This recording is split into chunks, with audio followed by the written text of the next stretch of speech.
This series presents information based in part on theory and conjecture.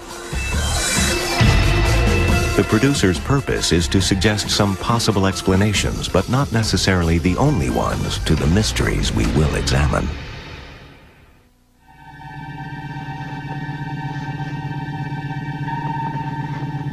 A family in Utah claims they were abducted from the safety of their home and held prisoner on board a UFO.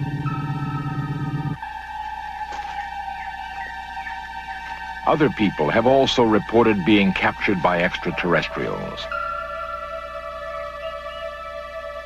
A man in Wyoming claims that while he was hunting, he came face to face with alien beings and was forcibly taken on board their spacecraft.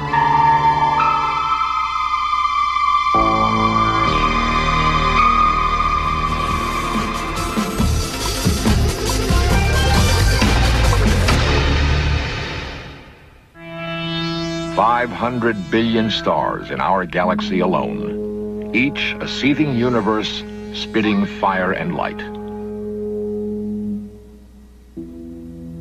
Only recently have the powerful eyes of radio telescopes given mankind a glimpse of the infinity of space.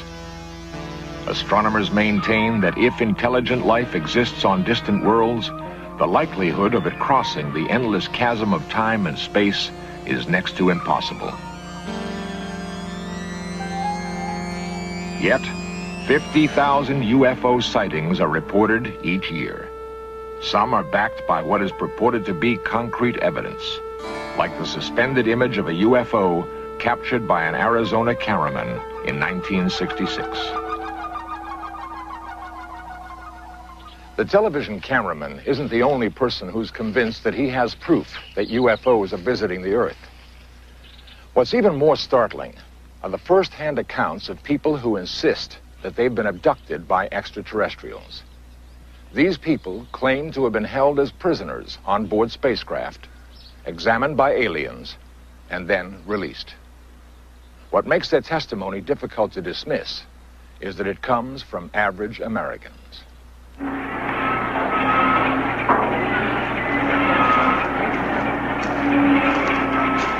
Carl Higdon is the foreman of an oil rig in Rawlins, Wyoming. He's been at the same job for 15 years, working 6 days a week to support a family of 7. His crew refers to him as the Wyoming Coyote because of his feisty determination to get the job done against all odds.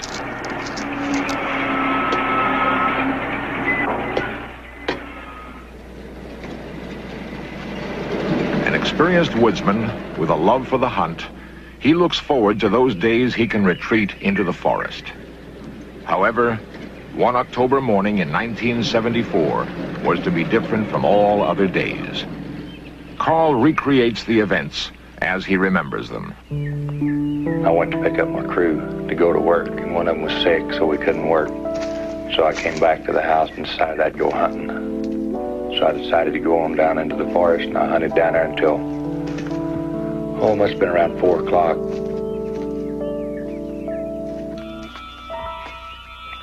So I walked down over this hill. Whenever I got over the hill, I seen these 5 elk standing down there. One of them was a big bull, so I raised my gun to shoot. Then, something happened beyond his range of experience.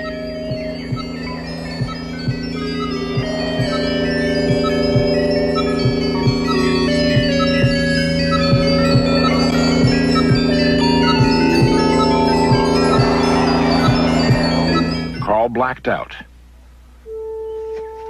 When he regained consciousness, he was aware that an undetermined period of time had elapsed and that he had lost touch with reality.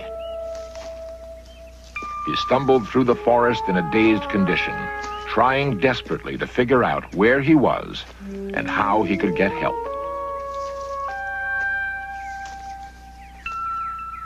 By 8 in the evening, Marjorie Higdon became alarmed when her husband hadn't returned. She called for a search party. Hello, Marilyn? Yes, this is Margie. Carl's not in from hunting yet, and I was wondering if you guys could take me out and look for him. Yeah, I know, but he's not in yet. Yeah, but I don't have a 4-wheel drive. Uh-huh. Well, I don't know. I just feel like I ought to go look for him.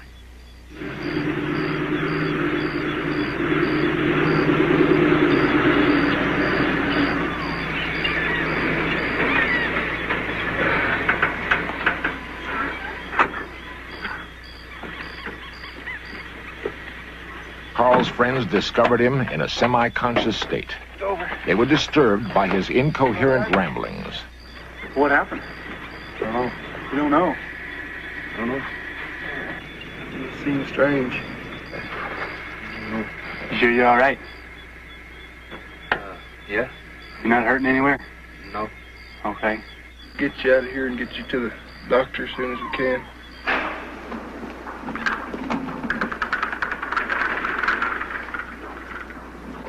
Carl was rushed to the emergency ward of the Carbon County Hospital, where he had trouble seeing, hearing, and speaking. Nurse Ella Peterson attended him for 3 days.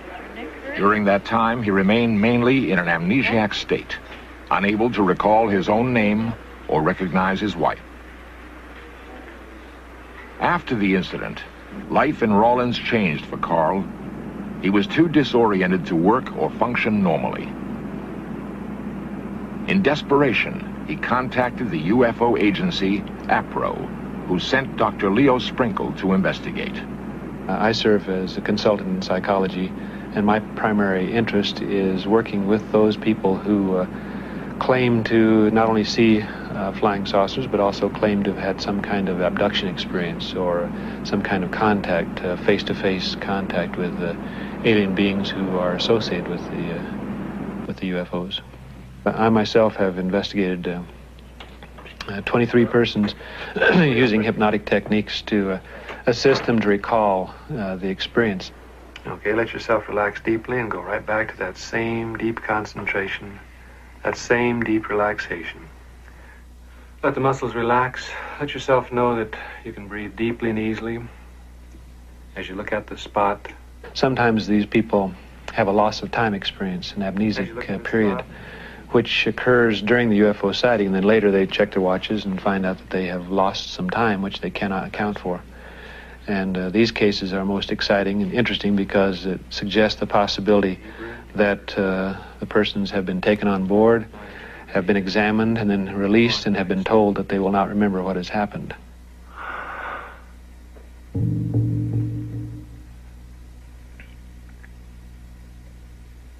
Fire.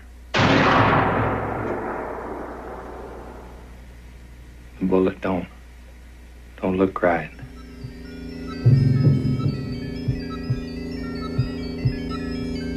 There's somebody. Strange.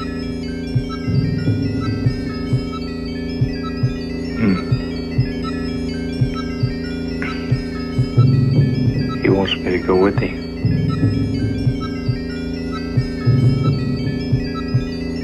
Lights are bright.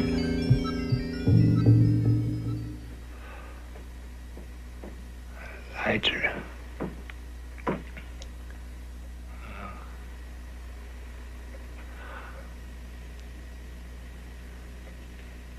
I can't keep my eyes open. I can't see.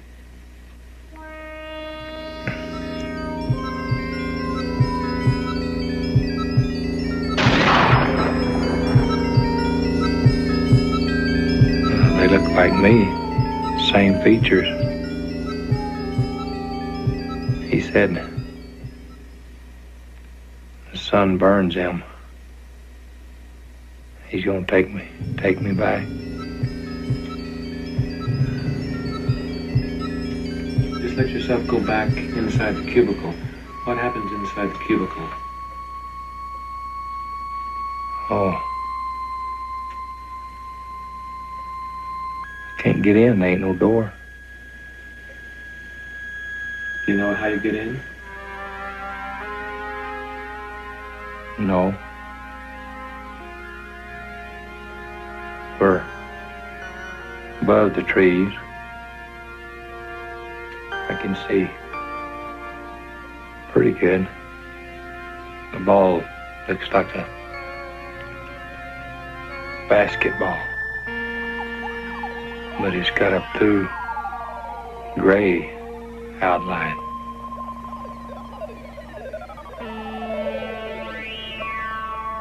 It's kind of dark. No lights. There's the lights again.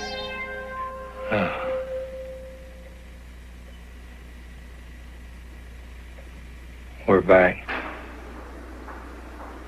In the investigation of a case, Dr. Sprinkle attempts to establish an abductee's credibility. Shock condition.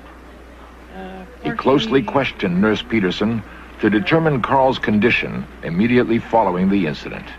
He kept his eyes closed most of the time, saying that they hurt quite a bit. And other than that, why, he had no complaints of pain. Raise both arms for me. This first detachment goes across your upper abdomen. In order to corroborate the story, he arranged for a polygraph exam to be administered. Regarding whether or not you actually had that UFO experience in question, do you intend to answer truthfully each question to that? Yes.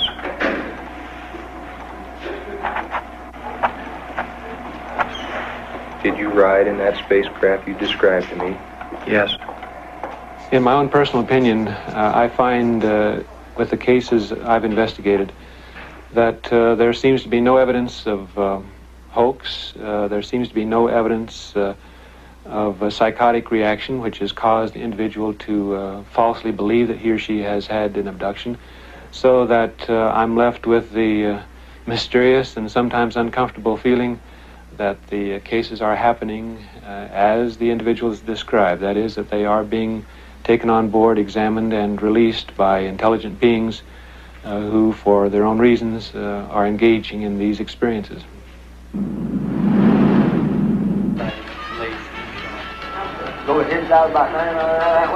Carl managed to work through a traumatic incident that he had been unable to live with. With the help of Dr. Sprinkle, he no longer was haunted by nightmares.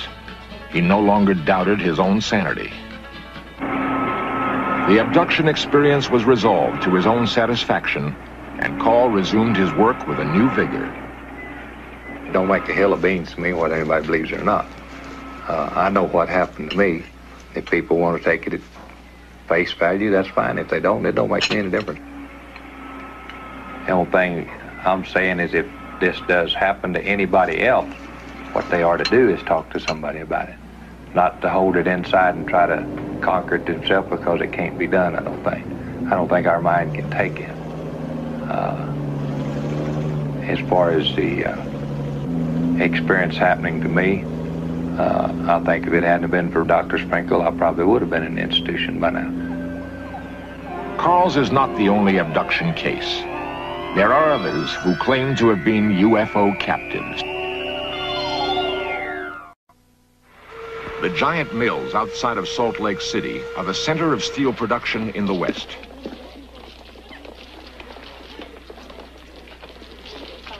My name is Pat Roach, and I work at the steel company in Orem. I'm a millwright apprentice.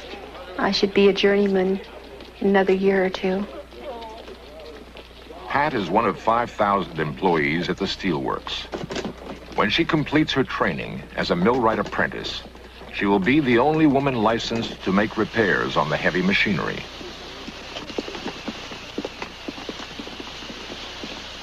When the work whistle blows, Pat hurries home to her #1 responsibility.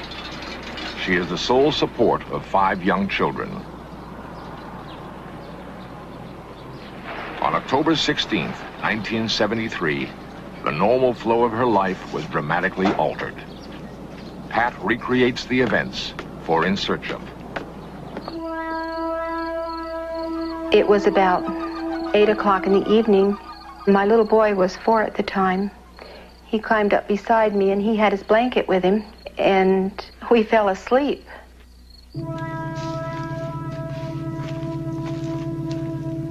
Sometime between 8 and midnight, something invaded the privacy of Pat's home. Her children, normally alert to strange sounds in the night, slept on, as if put in a deep trance. They would later believe that they were abducted during their sleep.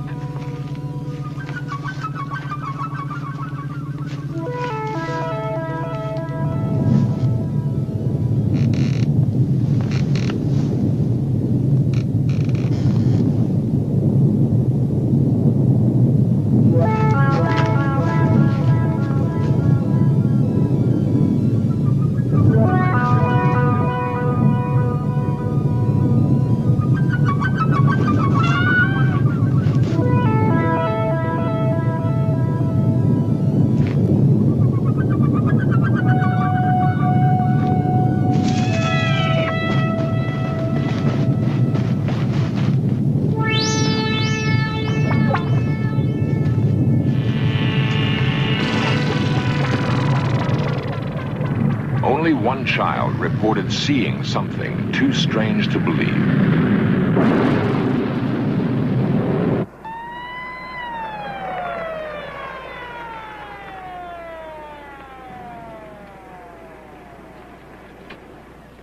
Police Sergeant Ray Edwards answered Pat's call for help. He investigated the area, but could find no evidence of an attempted break-in. Alpha Fox 372. The following morning, Edwards filed an official report, leaving the case open. He dismissed the claim of Pat's 6-year-old Deborah, who insisted the house had been invaded by spacemen. Nevertheless, for the Roach family, an unsettling mystery still hung over their household and was to persist for the next 2 years.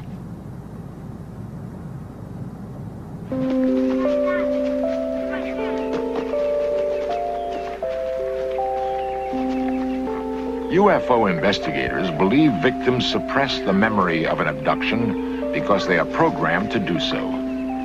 Researchers feel, however, that children stand a better chance than adults of resisting mind manipulation.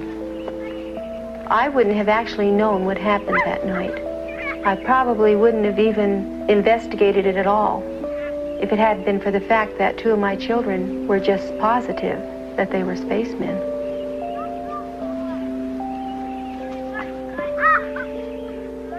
I began reading about UFOs, and I began looking at magazines that had stories about UFOs and seeing other people's experiences.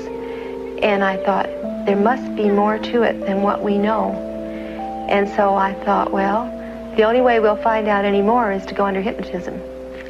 Tell me more about the time. In order to recall the events, Pat contacted Dr. Jim Harder of APRO, the Aerial Phenomenon Research Organization. And I and 2 other members of APRO are in charge of the close encounter investigations. What I mean by that essentially are close encounters in which people have had intimate contact with what could only be called alien beings. I have talked with 30 or 40 people who've had such experiences. Now, in various degrees, I've been able to regress them through particular experiences. 1, 0. Your whole body's feeling very heavy and relaxed, except that your left arm is beginning to feel The hypnosis enabled Pat to retrieve memories that she had long buried.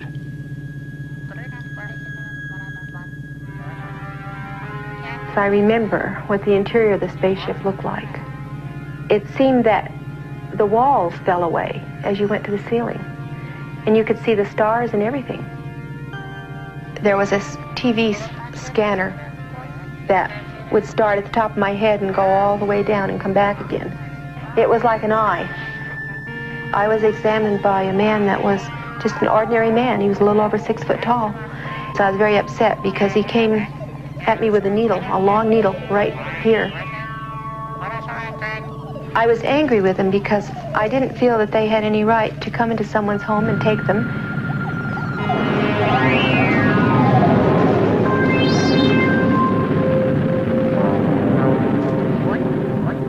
And what I was particularly upset with them about was that I didn't know where my children were. They know everything about us physically, how to make us well and everything about how our body operates, but they can't understand our emotions and our feelings and our ideas about things. They don't understand us. I don't believe that they really want me to go on TV and tell my story, because if it's happened to other people, they might start putting the pieces together and realize that they've had the same experience.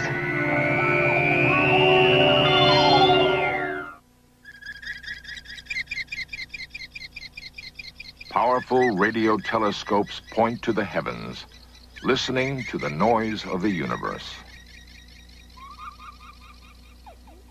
Astronomers committed to the concept that it is impossible for extraterrestrial life to come to Earth believe that if contact is made, it will come through a radio signal across the infinite expanse of space. But there are others, ordinary men and women, who insist that intimate contact has already been made. Coming up next, In Search Of continues with a probe into time travel. Then 20th Century with Mike Wallace reports on the scrutiny of the police in the wake of the Rodney King and Amadou Diallo incidents. And later tonight, The Men Who Killed Kennedy takes a close look at the evidence that Lee Harvey Oswald may not have acted alone. At 9, here on the History Channel, where the past comes alive.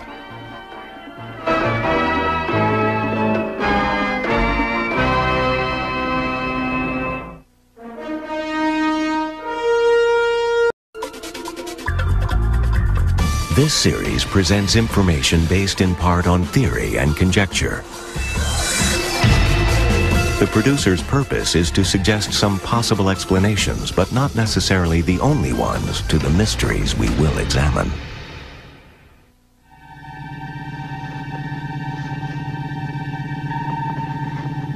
A family in Utah claims they were abducted from the safety of their home.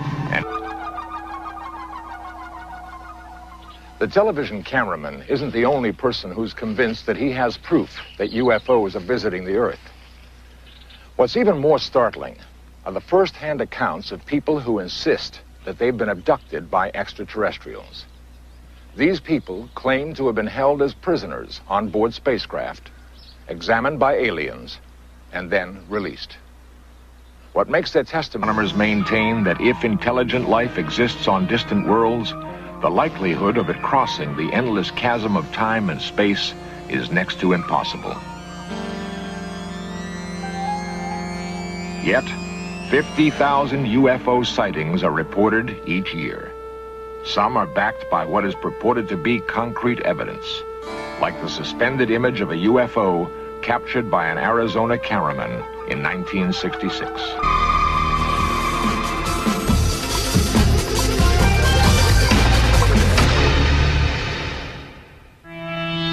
500 billion stars in our galaxy alone, each a seething universe spitting fire and light. Only recently have the powerful eyes of radio telescopes given mankind a glimpse of the infinity of space. Astronaut held prisoner on board a UFO.